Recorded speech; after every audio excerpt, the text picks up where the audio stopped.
Summer 1944. A sunken dirt lane in the Normandy bocage, a few miles south of Carentan. Plumes of white and black smoke immediately vent from the engine deck. The hatches burst open, and the surviving American crew scrambles into the roadside ditches. The tension is lethal. If the sheer weight of the dead tank proves too much and the cable snaps, the heavy steel hook will whip backward, with enough kinetic energy to crush the M32's hull or tear a man in half. For a moment, nothing happens. The static friction of the earth fights the mechanical pull of the winch. Then, the dead Sherman violently shudders. Its shattered tracks scrape a deep trench into the dirt. The winch exerts tens of thousands of pounds of relentless force, dragging the 30-ton wreck backward, inch by brutal inch. The M32 pulls the Sherman out of the immediate ambush zone, dragging it backward down the lane until it can be shoved onto a slightly wider shoulder. The bottleneck is cleared. The American armored column guns its engines and surges forward into the gap. The winch and the cable worked perfectly for a straightforward recovery. But this procedure relied on one critical assumption. It assumed the disabled tank still had enough intact running gear to slide across the earth. It assumed the road behind the wreck was straight enough to allow a rearward pull. But what happens when an anti-tank shell detonates inside the hull, completely fusing the suspension into a mangled knot of unyielding steel? What happens when there is no wider shoulder and the sunken lane is flanked by thick stone walls? When a tank cannot physically be towed? For the German gunner, this is a textbook success. The objective was never simply to destroy one vehicle. The objective was to kill the road. The recovery crews had to make a brutal calculation about the value of the machine versus the value of the road. Sometimes, the geometry of the kill zone defeated even the Gar wood winch. An 88mm shell striking the lower hull did not simply punch a hole and stop the engine. The subsequent ammunition fire burned at such extreme temperatures that it warped the chassis itself. The heavy suspension volute springs collapsed. The solid rubber road wheels melted away, leaving bare steel rims fused permanently to the shattered track links. When a tank bellied out its flat, armored floor resting directly on the dirt, it ceased to be a vehicle. It became a permanent structural feature of the landscape. When the M32 rigger attached the cables to this kind of wreck, the winch shrieked, the snatch blocks groaned, and the recovery vehicle simply dragged itself toward the burning Sherman. The dead weight was too absolute. The lane was too narrow. There was no shoulder to drag the wreck onto, only thick stone walls or ancient earthen banks laced with deep roots. By traditional military logic, the advance was now officially halted. In the meticulous repair depots of the rear echelon, a tank was a prized, expensive asset. A single M4 Sherman represented a massive investment of raw steel, precision optics, complex radios, and industrial labor. A Sherman weighs 30 tons. In a matter of seconds, it has been transformed from a mobile weapon into a massive, immobile steel plug. Standard doctrine dictated that you protected the machine. You waited for heavy engineering battalions. You brought up acetylene torches to cut the tracks. You dismantled the stone walls by hand, or used localized explosives to carefully widen the road so the tank could be salvaged. But the commanders operating at the tip of the spear in the summer of 1944 understood a brutal logistical truth. The American industrial machine had already produced tens of thousands of replacement vehicles. They were sitting in vast depots across the English Channel, and they were creeping forward on heavy transporters just a few miles behind the front lines. The system did not need to save the tank, it needed to save the road. This was the doctrine of ruthless momentum. A stalled column of 100 vehicles stretching back for miles was a catastrophic tactical vulnerability. The radio nets crackled with brigade commanders demanding forward movement. Every minute spent trying to salvage a single shattered hull meant giving German artillery spotters the exact time required to finalize their firing solutions and wipe out a battalion. The math was cold and absolute. The destruction of one disabled tank was an acceptable loss. The paralysis of an entire armored division was not. Blocking the only path forward. The trailing tanks cannot drive around it. The earthen banks are too steep and too thick to crush. Officers on the ground made the hard calculation. They stopped looking at the burning Sherman as a machine that needed to be rescued. They began looking at it as an enemy obstacle that had to be breached immediately. The orders shifted. The recovery crews were told to detach their rigging. They would not waste another minute trying to drag the dead weight backward. The priority shifted from salvage to blunt force amputation. The artery had to be kept open, even if it meant deliberately destroying their own equipment to achieve it. The problem was no longer one of tension, cables, and mechanical leverage. The problem was pure, unadulterated mass. If you cannot pull a 30-ton anchor backward out of a bottleneck, and you cannot dismantle it, before the enemy artillery arrives, there is only one physical option left. You must forcefully eject it from the road entirely. When finesse failed, the American army resorted to blunt force trauma. If a dead tank could not be winched backward, and the road possessed no shoulder, the recovery crews backed their M32s away. They cleared the immediate lane and called for the heavy armor. Through the idling column, a new variant of the Sherman rumbled forward. It carried a standard 75mm gun. Retreat is equally impossible. Reversing an entire armored column on a single-lane road under combat conditions is a mechanical nightmare. But bolted to its lower suspension was an M1 hydraulic dozer blade. This was not a construction vehicle, it was a combat tank, carrying 3.5 tons of reinforced earth-moving steel, originally designed to carve through the thick Norman hedgerows and fill in anti-tank ditches under fire. The tank dozer was about to be used as a mechanized battering ram. The dozer driver maneuvers his vehicle directly against the side of the burning wreck. He does not attempt to hook up cables. He does not send a rigger out into the machine gun fire. He simply drops the heavy steel blade until it scrapes the dirt, wedging the lower lip just beneath the tracks of the disabled Sherman. Then he opens the throttle. A standard Sherman engine produces 400 horsepower. The tracks bite into the dirt, spinning for a fraction of a second before finding traction. The dozer blade slams into the shattered hull of the dead tank. The sound of the collision is deafening, a horrific, high-decibel shriek of steel, grinding against steel. The tank dozer pushes sideways. The sheer kinetic energy forces the dead 30-ton mass toward the edge of the road.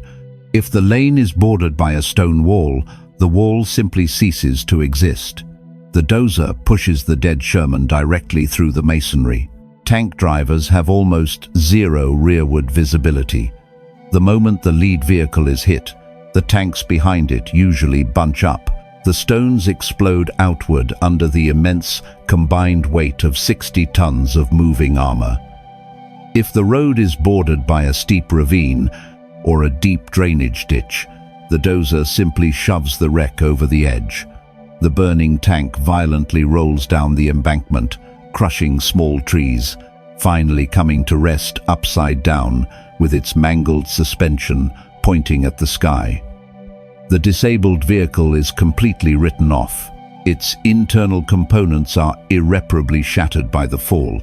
Its hull is permanently warped, but the commander on the ground does not care. The sunken lane is empty. The artery is open.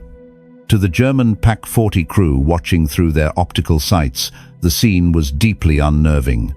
According to their own doctrine, shaped by severe resource shortages, A tank was a precious, almost irreplaceable asset.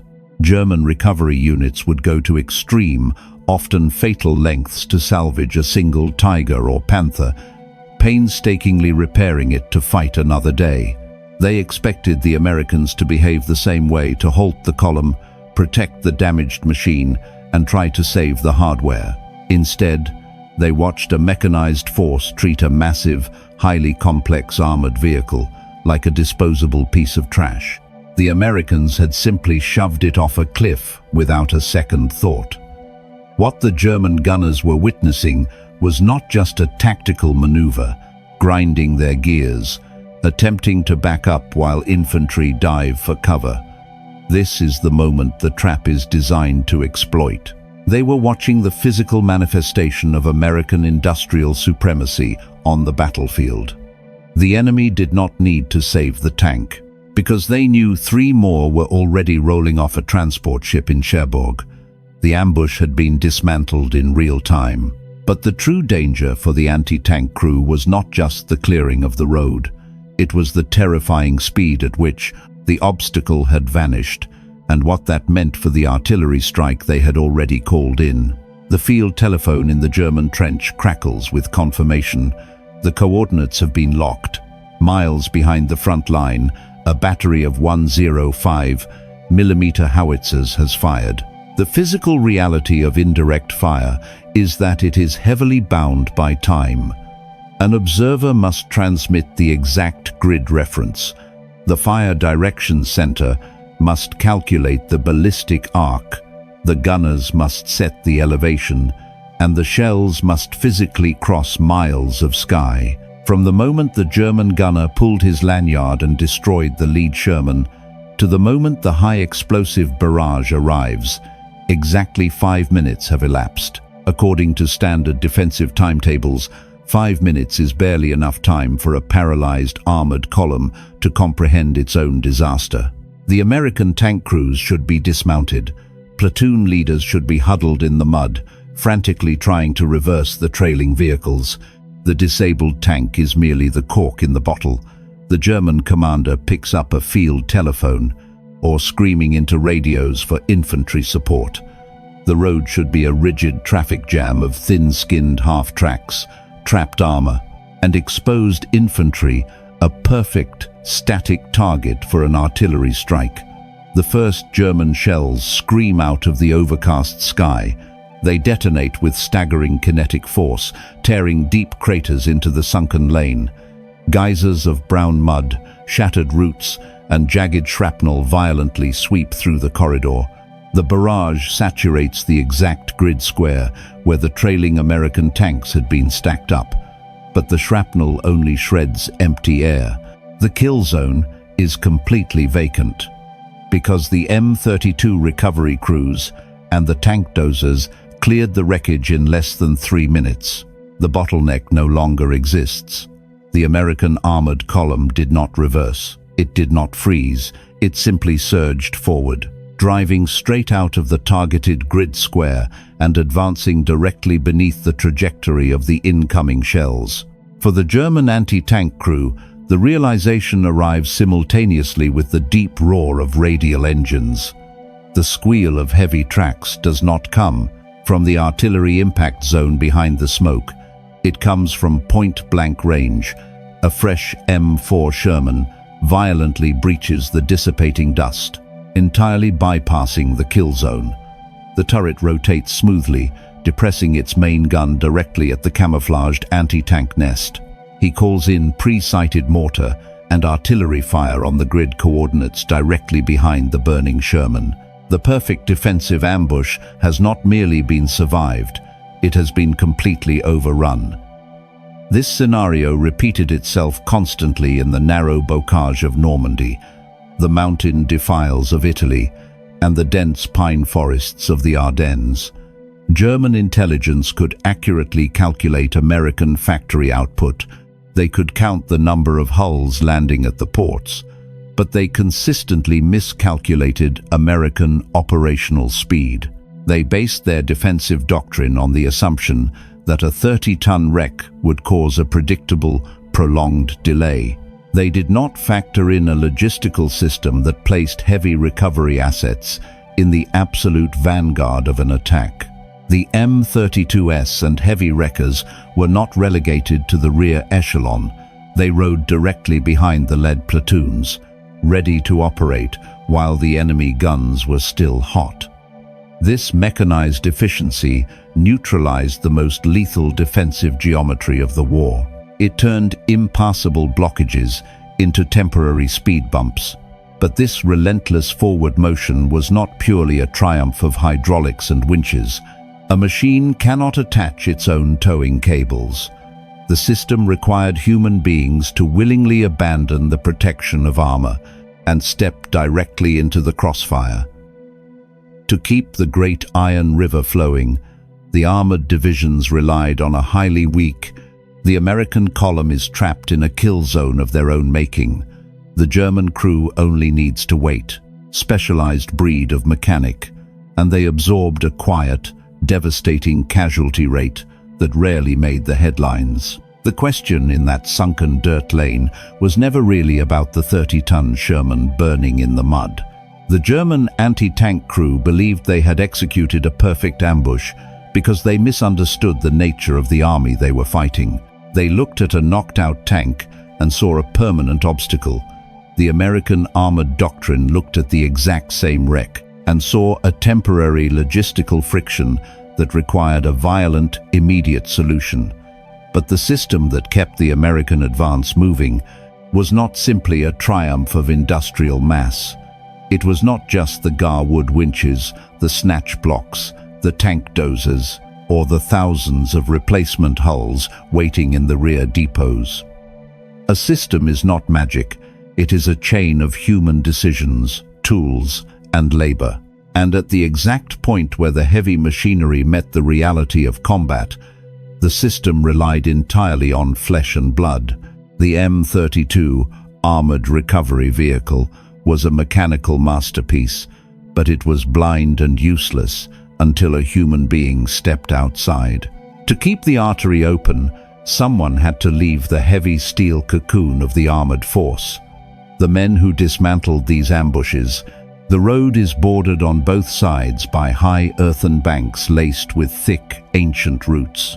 3 to 4 minutes for the high explosive shells to annihilate the stalled, helpless vehicles stacked up along the lane were not elite assault infantry. They were ordnance mechanics, welders, riggers, and drivers. They wore grease-stained herringbone twill coveralls, not combat fatigues. When a column stalled under fire, they did not have the luxury of returning fire or taking cover in a trench. Their job required them to stand upright in the kill zone, wrestling with heavy, cosmoline-coated cables, sliding underneath burning chassis to hook up tow chains, and operating exposed winch controls while mortar airbursts shredded the trees above them. The cost of this momentum was staggering. Because they operated directly behind the vanguard, and because their work required them to be stationary targets in the middle of active ambushes, recovery crews absorbed a quiet, devastating toll. A sniper in the bocage did not need to penetrate a Sherman's armor to stop a recovery operation.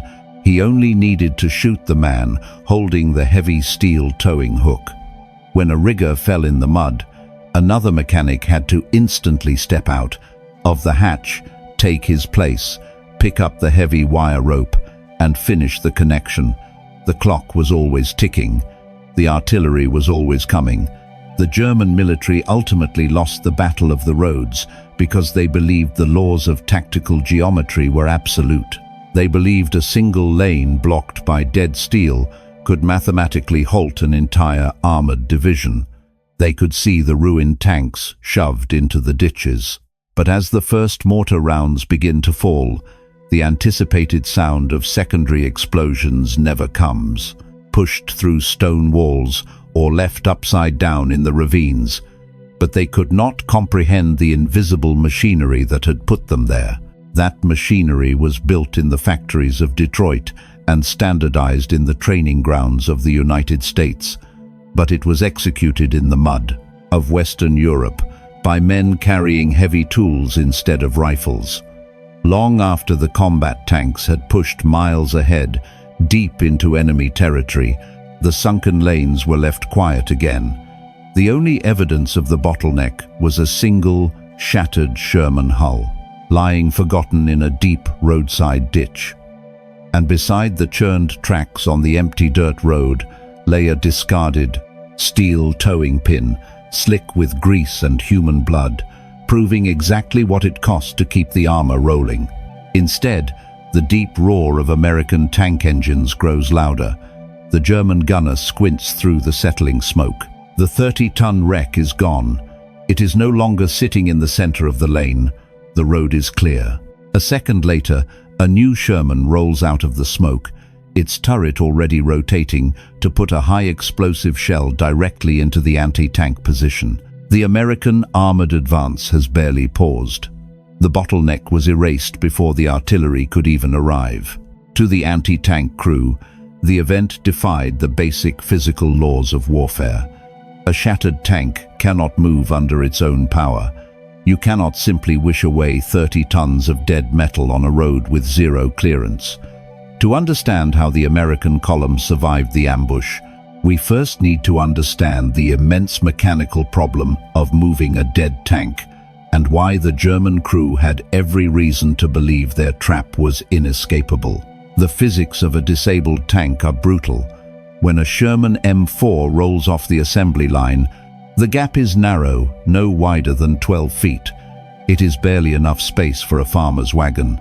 Its engine, transmission, and suspension work together to distribute roughly 60,000 pounds of armor and ammunition across its steel tracks. As long as the engine runs, the vehicle feels agile. It can climb steep grades, pivot in place, and crush small obstacles with mechanical ease. But the moment an armor-piercing shell shatters a drive sprocket or destroys the engine block, that kinetic harmony vanishes. The vehicle instantly reverts to what it truly is: 30 tons of dead, immovable iron. For the armored columns fighting their way through the narrow lanes of Normandy, the mountain passes of Italy, or the dense forests of the Ardennes, a dead lead tank presented an impossible mathematical problem. The immediate instinct of an inexperienced driver trapped behind a disabled vehicle might be to simply hit the gas and push the wreck out of the way. But combat physics makes this a fatal mistake. If a tank's transmission is locked, or if its severed tracks are tangled in the road wheels, the disabled vehicle acts as a massive steel anchor. If a healthy tank behind it tries to ram the wreck forward, the pushing tank will only destroy itself. The steel tracks will spin frantically, digging deep trenches into the soft dirt until the vehicle bellies out, its hull resting flat on the ground. The immense, sudden strain will quickly burn out the clutch, strip the transmission gears, or snap the drive shaft. It is exactly the width of an American M4 Sherman tank. A German gun crew waits in a camouflaged position with a 7.5mm PaK-40 anti-tank gun. In a matter of seconds, instead of one dead vehicle blocking the road, the column now has two. Bypassing the wreck was rarely an option. European infrastructure was not built for mechanized warfare. Roads that had serviced farm carts for centuries offered zero clearance. To the left and right were impenetrable hedgerows, thick stone walls, deep drainage ditches, or dense timber. If a trailing Sherman tried to squeeze past, a wreck on a muddy shoulder, it would inevitably slide into the ditch, tilt at a severe angle, and throw its own track. Attempting to drag the wreck backward with a standard steel towing cable was equally futile. The static friction of a seized tank digging into a dirt road is staggering. When a standard combat tank tries to pull a locked 30-ton mass using only raw engine power, the tension spikes in an instant. The cable stretches, groans, and snaps, violently whipping through the air with enough kinetic energy to tear a man in half. Moving a completely seized tank can require a pulling force far exceeding the vehicle's actual weight, sometimes demanding upward of 90,000 pounds of tension to break it free from the mud. This was the mechanical reality the German anti-tank doctrine relied upon. They understood that an armored column is essentially a high-speed train confined to a single track. If you kill the lead engine, the cars behind it are paralyzed. They are not waiting for a target of opportunity. They are waiting for a mathematical certainty. The attacking force is forced to halt, dismount, bring up vulnerable engineering units, and slowly clear the road. This mandated delay provides the exact mathematical window required for defensive artillery to shatter the attack. To defeat this doctrine, the American army could not rely on fighting tanks to solve heavy engineering problems.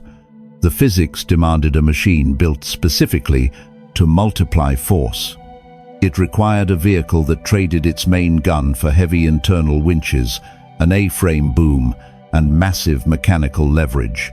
But possessing the right machine was only a theoretical solution. The far more dangerous reality was how a crew could physically haul heavy steel rigging to a burning, smoking wreck while the enemy was actively waiting for them to step outside their armor. Through the dust and exhaust of the stalled American column, a strange silhouette pushes its way toward the front. From the lower hull down, it looks exactly like an M4 Sherman. But above the tracks, the familiar rotating turret is gone.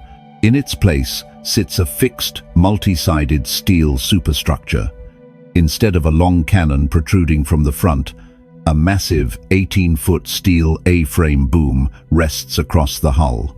This is the M32 Armored Recovery Vehicle. Inside the hull, the space normally reserved for ammunition racks is dominated by heavy industrial machinery. The geometry of the sunken lane dictates exactly where the enemy must drive. The mechanical squeal of steel tracks announces the column. The heart of the M32 is a monstrous Garwood winch drum spooled with hundreds of feet of thick steel cable. This winch does not run on a fragile electric motor. It is driven by a power takeoff directly connected to the tank's main radial engine. When engaged, it can generate up to 60,000 pounds of raw mechanical pulling force. The men operating this machine do not wear the standard combat gear of frontline infantry. They are ordnance, maintenance, crews, welders, riggers, and mechanics, whose olive-drab coveralls are permanently stained black with grease and hydraulic fluid. In any other army, heavy mechanics operate in depots miles behind the lines, safely out of artillery range. But the American armored doctrine dictates that these men must operate inside the kill zone. They are the gravediggers of the armored force. When the lead tank is knocked out, the M32 does not wait for the infantry to clear the surrounding woods. The ticking clock of incoming German artillery forbids any delay. The recovery vehicle grinds past the paralyzed column, maneuvering into position just behind the burning wreck. Here, the crew applies the physics of combat recovery. If a tank is locked in gear, sunk in mud, or entangled in its own shattered tracks, the M32 does not attempt to drag it using traction alone. The lead Sherman grinds around the bend, filling the narrow corridor. The German gunner tracks the lower hull and fires. The recovery driver shifts the engine power away from the tracks and entirely into the winch drum. But pulling 30 tons of dead weight requires extreme leverage. If the M32 simply winches in the cable, the static friction of the dead tank will often drag the recovery vehicle forward instead. To counter this, the crew uses the M32's sheer mass as an anchor. They lock the brakes and use the physical terrain to wedge their vehicle in place. If 60,000 pounds of pull is not enough to break the dead vehicle free from the earth, they deploy heavy steel snatch blocks, large pulleys that loop the cable back on itself. By threading the wire rope through a block and hooking it back to their own hull, they double the pulling force to a staggering 120,000 pounds. The A-frame boom can then be raised to pull upward at an angle, lifting the dead tank slightly to break the suction of the mud before dragging it backward. The machine is a triumph of specialized engineering, capable of moving immovable steel.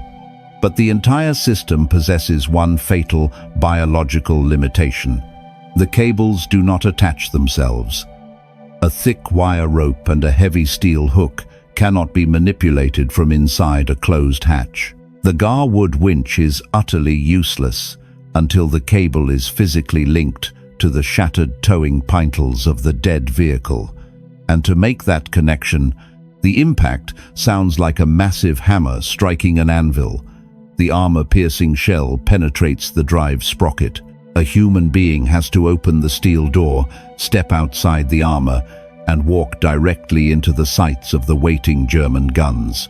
The heavy steel hatch of the M32 clangs open. The rigger steps out into the choking smoke of the sunken lane. He is completely stripped of the protection that defines armored warfare.